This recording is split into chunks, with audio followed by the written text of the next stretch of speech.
एक बच्चा जिसका नाम मिहिर अहमद होता है, जो कि मात्र 9वीं क्लास का बच्चा है, जिसकी उम्र महज 15 साल है।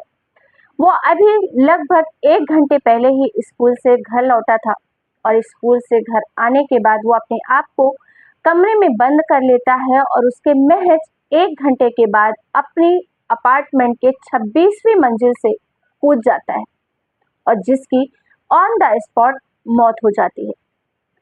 दोस्तों, आप सोच रहे होंगे एक नॉर्मल केस है, लेकिन ये आज का जो वीडियो है वो पेरेंट्स को देखना बहुत ज़्यादा ज़रूरी है। बच्चे तो देखेंगे या नहीं देखेंगे वो बात की बात है, लेकिन पेरेंट्स इस वीडियो को बिल्कुल भी स्किप ना करें। जो आज का माहौल है हमारे समाज का, हमारे स्कूलों का, उसका एक बहुत ही भयानक रूप सामने आया है।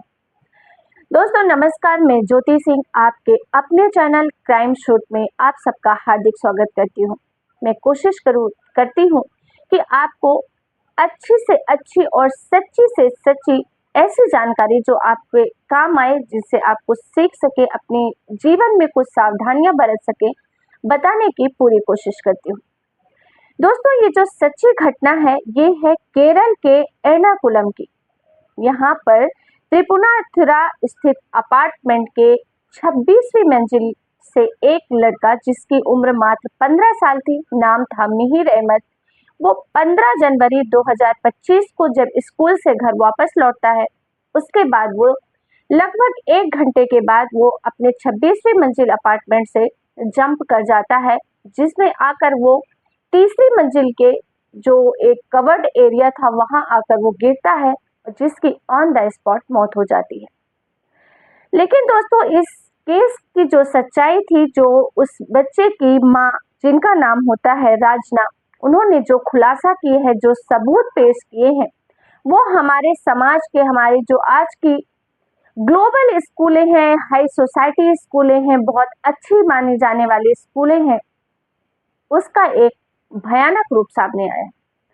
दरअसल माँ राजना ने बताया है कि उनका जो बेटा था उसका कलर थोड़ा सा अलग था, जिसकी वजह से उसका जो स्कूल स्टाफ था, साथ ही उसके जो फ्रेंड्स थे, जो उसके स्कूल के बच्चे थे, वो उसको बुरी तरीके से बुली करते थे, रैगिंग करते थे। यहाँ तक कि स्कूल के जो उप प्रधानाध्यापक थे, उन्होंने भी लगभग थोड़े समय पहले मेरे बेटे के साथ बहुत ज़्यादा छोटी सी चीज को लेकर बहुत ज्यादा उसे अपमानित किया था, जलील किया था। माँ राजना कहती है कि लगभग 4 महीने पहले ही मैंने बेटे का एडमिशन केरल के ग्लोबल स्कूल में कराया था, जो कि वहाँ का बहुत ही माना जाने वाला और फेमस स्कूल था। जब बच्चा सुसाइड कर लेता है, क्योंकि किसी का कुछ नहीं गया था, स्कूल के लिए मात्र एक बच्चा था, एक स्टूडेंट कम हुआ था, लेकिन जो माँ बाप थे उनका वो इकलौता बच्चा था, उनका तो सब कुछ जा चुका था। और इसका बेड़ा खुद माँ ने अपने दम पर लिया कि मैं अपने बेटे के जो कातिल है या क्या वजह है मेरे बच्चे के सुसाइड करने की, उसके तह तक जरूर जाऊंगी और उसका पता भी लगाऊंगी। और इसी सिलसिले में राजना कहती हैं कि जब मैंने उसके कुछ दोस्तों, सहपाठियों से बात की, कुछ फ्रेंड सर्कल से बात की, तो जो खुलासा हुआ वो शायद आपको बहुत परेशान करेगा। दरअसल माँ राजना कहती है कि मेरे बच्चे के साथ स्कूल में, स्कूल बस में डेली उसको टॉर्चर किया जाता था, उसके साथ रैगिंग की जाती थी। और जिस दिन मेरे बेटे ने सुसाइड किया, उस दिन भी उसके साथ बहुत बुरी तरीके से रैगिंग की गई थी। उसके कुछ दोस्त बताते हैं कि मेरे बेटे मिहिर को जबरदस्ती टॉयलेट ले जाया गया और जो टॉयलेट की सीट होती है उसे जीभ से चटवाया गया, चाटने के लिए मजबूर किया गया।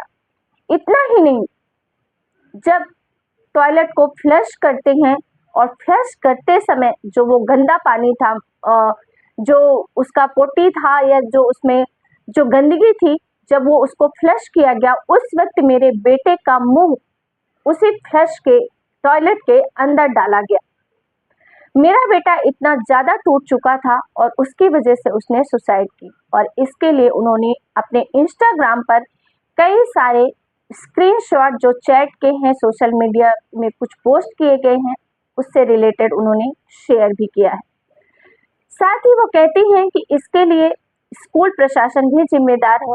उन्होंने कुछ समय पहले भी इसकी शिकायत की थी, लेकिन स्कूल प्रशासन की तरफ से इन सब चीजों को नकार दिया गया था।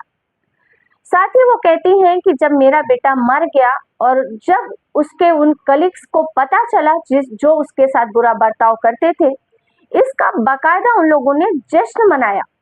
उसकी एक अच्छी पोस्ट सोशल मीडिया पर बनाकर एंजॉय करने की पोस्ट डाली। उसका भी स्क्रीनशॉट उन्होंने इंस्टाग्राम पर शेयर किया है। आगे वो कहती हैं कि जो कुछ उसके दोस्त थे, उन्होंने एक पेज बनाया था जस्टिस फॉर मिहिर, और जब स्कूल प्रशासन को ये बात पता चली तो उन्होंने वो पेज को भी डिलीट करवा दिया गया। मुझे समझ में ये नहीं आ रहा है कि स्कूल प्रशासन क्यों नहीं चाहता कि मेरे बेटे को इंसाफ मिले।